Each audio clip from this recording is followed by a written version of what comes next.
We can all agree that Me Too was completely fake now, right? It's been enough time.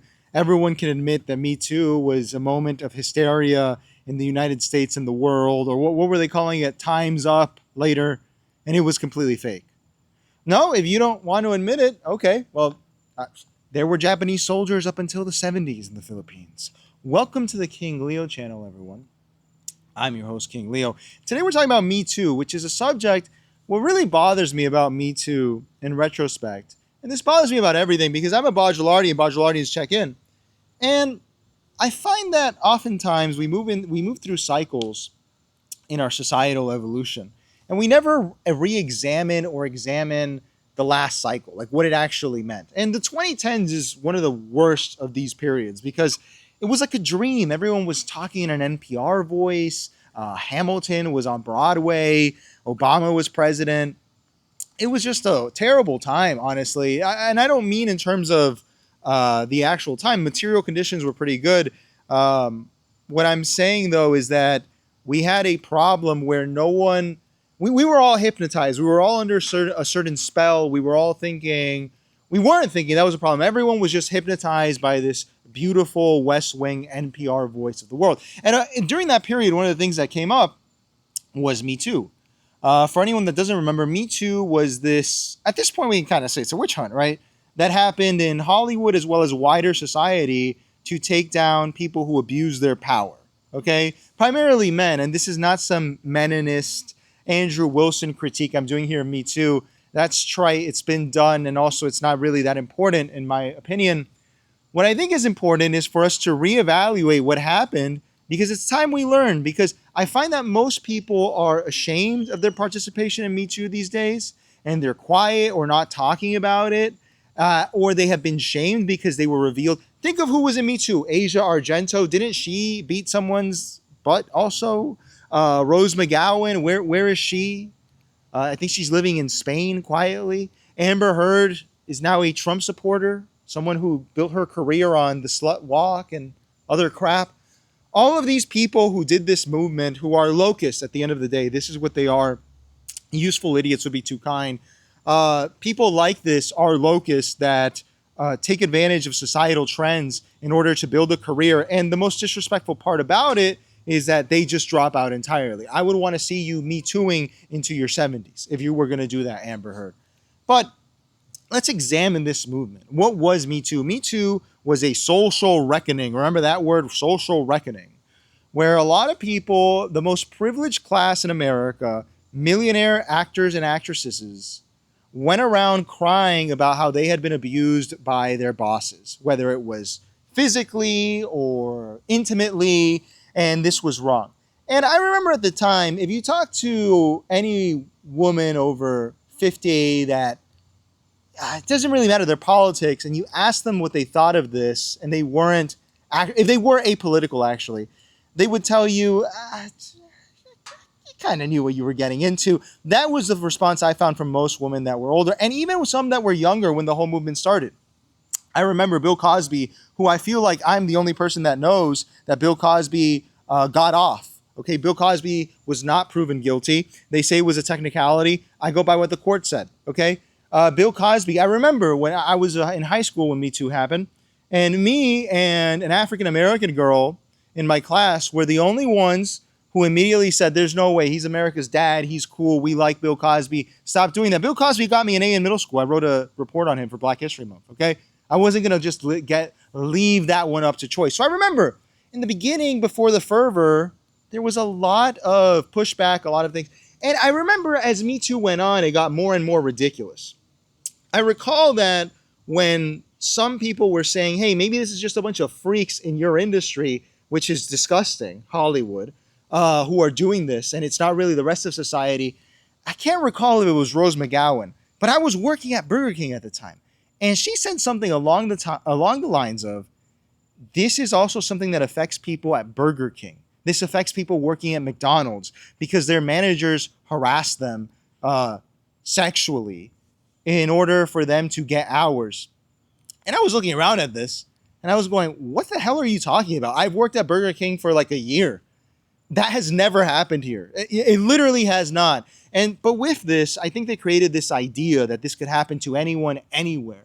And I'm not saying that there's not sexual harassment or any of this stuff, but I think we can all recognize in retrospect, now that everyone has turned on Hollywood after Imagine all these people, Gal Gadot and these people doing this, these are a bunch of freaks. They're a bunch of weirdos. Who cares what happens in their industry? Let them fight. It's their industry. They did it to themselves. You knew it was a trope, the casting couch thing. We all knew, and they knew the territory, and they want to come back. And Meryl Streep wants to do Devil Wears Prada 2, as if she wasn't clapping for Harvey Weinstein. So it didn't happen. So Me Too didn't happen. There was no reform. A couple people went to jail. A lot of them, their names have been cleared. Some people even ended up self-deleting, like Anthony Bourdain, for other reasons. The people who exposed the whole thing are long gone and forgotten. No one cares about them. Chrissy Teigen's not on Twitter. And we are left here with a wreckage, which no one wants to acknowledge. Nowadays, when people complain about dating culture and all this, very few people will point out that young men were made scared to approach the ladies.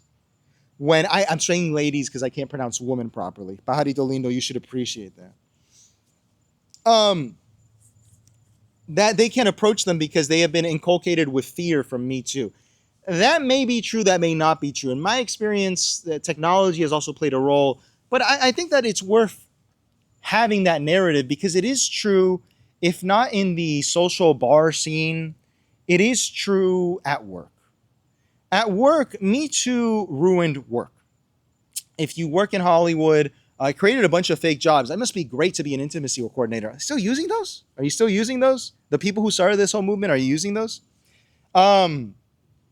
My question is, or the reality that I live in and that you live in, is that Me Too was actually a vehicle, a corporate weapon that was usurped. If it was ever authentic, I don't think it was. But it was used by the corporate entities in America in order to offset legal liability. Whenever, I'm not trying to be a Marxist here, I'm only a humble Baudelardian. Whenever you see a trend or something that happens, always look at the influence of capital. Okay, even if you're not a Marxist, that's a good thing to do. And I'm not a Marxist. What did Me Too result in? It resulted in the sensitivity training industry. It resulted in an ever escalating insanity, which a lot of people called woke, which I think is trite to say, but racial sensitivity training, sexual harassment training, incessant trainings that made work annoying. It made it burdensome. You know, everyone, come on, man, you've done a sexual harassment training at work. You know someone who has, and you know that no one watches it. The woman or the men, the ladies or the men, no one watches it, okay? No one actually sits through it. But what does that do? That has offset all sense of legal liability for companies. Me Too was successful in completely exculpating corporate America from any responsibility of their employees. If you had a boss that's harassing you now, I bet it's really hard to sue the company, man. I bet it's really hard after Me Too. Before, maybe you could have sued. Now, I'm sure there's some arbitration clause that's put in. I'm sure they say, well, you took the sensitivity training. You knew the procedure. You can't just sue these companies anymore. Like anything in life, this is how it's done. It's consolidated, refined, and then you get screwed. It's made work hell. You know, it's impossible for people to work together in a way that it's comfortable in the corporate environment. And thank God for that in some ways, because it's about time, more wind, as we always say on this show. It's about time that system goes away. But let us not pretend that Me Too was not a cynical ploy on the part of corporations to completely atomize people in the workplace. Even discussing this on its own makes it impossible for people to not even unionize, but to discuss how they're getting screwed and shafted by their company because they're afraid they're going to get sued. They're afraid that HR is going to screw them. It made HR the clergy class of America, the most important ones. Everything that resulted of this had a benefiter who was either Robin DiAngelo. You ever sit through a racial sensitivity training? I had to sit through one of those. It didn't even make any sense. And those people, there were consulting companies being paid millions to do this.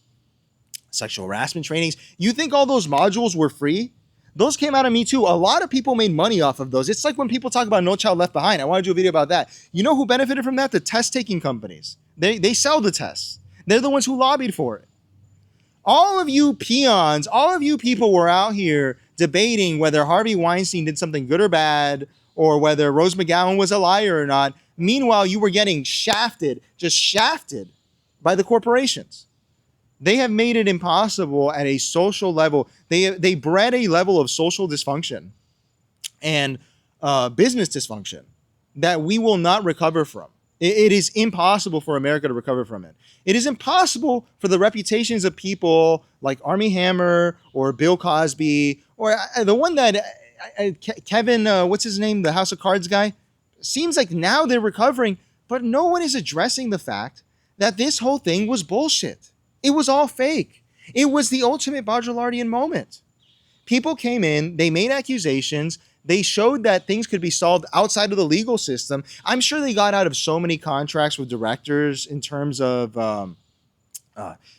backlog projects, pensions, and all this in Hollywood. This was a cynical ploy used by movie studios, your boss, corporations, politicians in order to consolidate power and further alienate people and atomize them into becoming useless, into making it so that they cannot congregate and organize and do things together. And a lot of you fell for it. I never did, man. I never did. I got quiet for a bit. I didn't talk about it because it was controversial, but I'm not sure I buy this with Bill Cosby. And then I was vindicated. That's another thing. Remember, Hannibal Buress is largely responsible for this as well. I think that it's important. The reason I made this video for us to reckon with this. They called it a reckoning. I want to reckon with the reckoning. I want you people to remember this because we usually move past these things. And I want people to remember that Me Too happened and it made the world worse. And the people who did it have names and they are living in obscurity. And they've resulted in careers ending, the world getting uglier, more fractured relationships, a more tense environment at work, a lack of hiring. Remember, people don't hire. It hurt women in a lot of ways. A lot of men in the legal system don't hire women anymore. You can't forge a real relationship anymore with your boss. They won't close the door for you to talk on your off time. This movement was a disaster for Americans and for the world, but mostly Americans, because Americans were the ones who went buck wild with it. And I just think it's important, before we move on, to bear witness for people. I want in the comments for people to remember what the craziest thing they remember from Me Too was. I really want people to try to rasp their memory, find what it was that made you go, this is crazy, even if you knew it was fake from the start, or that this is the most hypocritical thing I've ever seen. I hope that Meryl Streep is enjoying her dividends. I hope that Rose McGowan is living off of this fucking movement today. These people are disgusting. And I just wanted to point out that this social movement, like all others, will be lost like tears in the rain. Thank you for tuning into the King Leo Show. Be sure to like, comment, and subscribe. Join us on the Patreon. Join us on the YouTube channel membership. You get the King Leo Movie Club. You get the Baudelardian Film History, and you get whatever's coming next. I appreciate you tuning in. Make sure you tune into our live streams at 10 p.m. Eastern, Tuesday through Friday. And I will see you guys on the next video.